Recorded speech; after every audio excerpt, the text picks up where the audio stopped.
Rosa pushed the cleaning cart through the grand halls of the Imperial Hotel, her fingers raw and calloused from years of scrubbing marble floors and polishing gilded furniture that gleamed under the chandelier's light. The scent of fresh roses from the extravagant floral arrangements mingled with the lingering aroma of gourmet cuisine drifting from the restaurant, creating a symphony of luxury that Rosa had long grown accustomed to, but never belonged to. The chandeliers above sparkled like fallen stars, their brilliance a reflection of a world that seemed forever out of reach, a world reserved for those who walked past her without a second glance. Beside her walked her daughter, Camila, a petite yet observant girl whose dark eyes held an intensity beyond her years.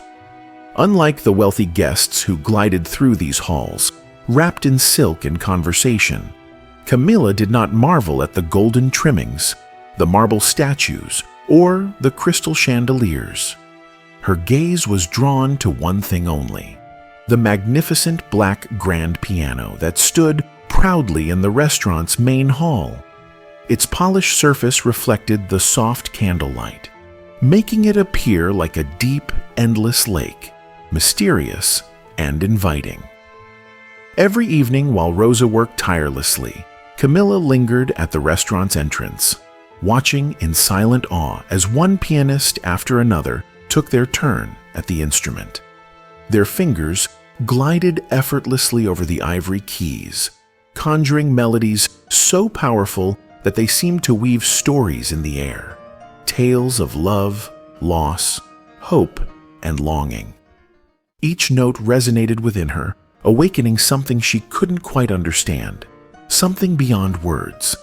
Her small fingers curled, itching to press the keys, to touch the instrument that called to her like a whisper from another world. But she knew better than to try. Not everyone welcomed her presence. Mrs. Ramirez, the restaurant's stern and immaculately dressed manager, was a woman of rigid posture and even firmer rules.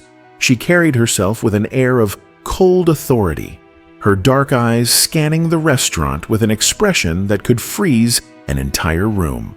Whenever she caught Camila standing too close to the piano, her sharp voice would slice through the air like a whip. "Stay away from that piano, girl," she would snap, her tone laced with irritation and disdain. Camila would shrink back, her small hands curling into fists at her sides, but her gaze never wavered. The piano called to her, a siren song she couldn't ignore, no matter how harsh the warning. Rosa saw the longing in her daughter's eyes and worried endlessly.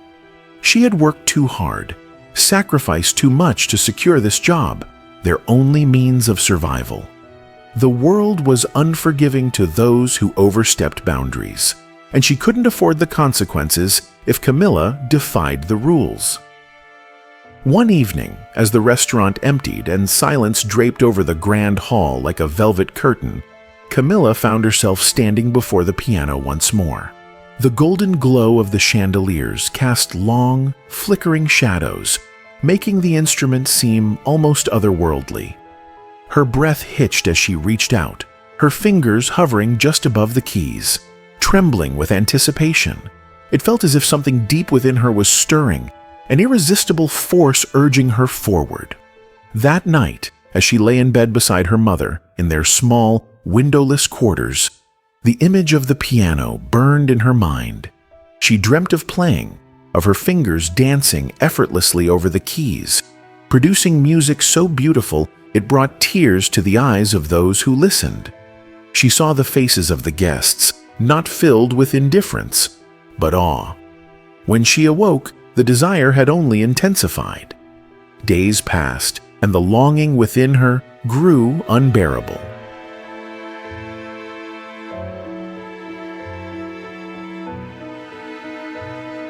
She needed to touch the piano, just once. The hotel was unusually quiet that afternoon. Waiters bustled about, adjusting silverware, while guests lounged in deep conversation. Camila stood in her usual spot, watching, waiting. The pianist finished his piece, stood, and walked away, leaving the grand piano unattended. A rare opportunity had presented itself. Her heart pounded wildly as she glanced around. No one seemed to be watching. She stepped forward, her small hands shaking as she reached out. The first key she pressed emitted a soft, hesitant note. A shiver ran down her spine. She pressed another, then another.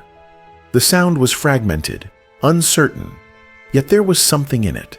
Something raw, something real. Then the doors burst open. Mrs. Ramirez stormed in, her expression thunderous. Her heels clicked against the marble floor like the ticking of a clock counting down to disaster. The moment she spotted Camilla at the piano, her fury darkened like a brewing storm. "What is this nonsense?" she bellowed, her voice sharp enough to silence the room. In one swift motion, she grabbed Camilla by the arm and yanked her away from the piano. Camilla let out a small cry, her dream shattering like glass upon the floor. Guests turned, their faces a mixture of shock and discomfort. A few whispered among themselves, their murmurs rising in intensity. Rosa, hearing her daughter's cry, rushed in, fear gripping her heart. "What happened?" she demanded, her voice trembling as she looked between her frightened daughter and the furious manager. Mrs. Ramirez's face was livid. "If this girl touches that piano again, consider yourself fired." Rosa felt the world tilt. Without this job, how would they survive? How would she feed Camilla? And yet, when she looked down at her daughter, she didn't just see fear. She saw something deeper, a quiet, unwavering resolve. That night, Camilla lay awake, tears slipping silently down her cheeks.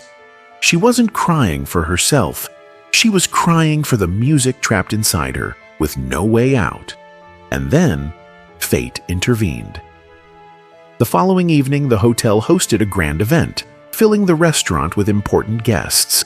A renowned pianist, dressed in a tailored suit, took his place at the grand piano.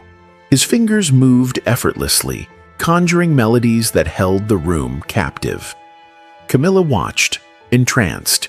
Then, mid-performance, the pianist paused. He stood, excused himself, and walked away, leaving the piano unattended. Something inside her took over. Before she knew it, she was moving forward. She climbed onto the bench, placed her hands on the keys, and at first, played timidly. Then, as if something deep within her had been unleashed, her fingers found their rhythm. Music poured out of her, raw and powerful, a story of longing, of pain, of beauty. The restaurant fell into stunned silence. Waiters froze. Guests abandoned their conversations. All eyes turned to the small girl at the piano. Even Rosa, frozen in place, could only stare. Mrs. Ramirez, returning just in time to witness the scene, stepped forward, ready to put an end to the madness. But then, the audience erupted into thunderous applause.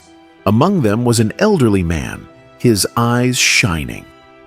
"This child," he said, voice thick with emotion, "is a prodigy." And in that moment, everything changed. No longer was she just the cleaner's daughter. She was a star in the making. Dreams have no boundaries, and talent knows no class. Camilla's journey teaches us that true passion cannot be silenced by rules, status, or fear. Despite obstacles, she embraced her gift, proving that courage and persistence can break barriers and change destinies. For those who feel unheard, unseen, or unworthy, remember your dreams are valid. Never stop believing in yourself, because the world may not see your potential at first, but when you finally shine, no one can ignore you.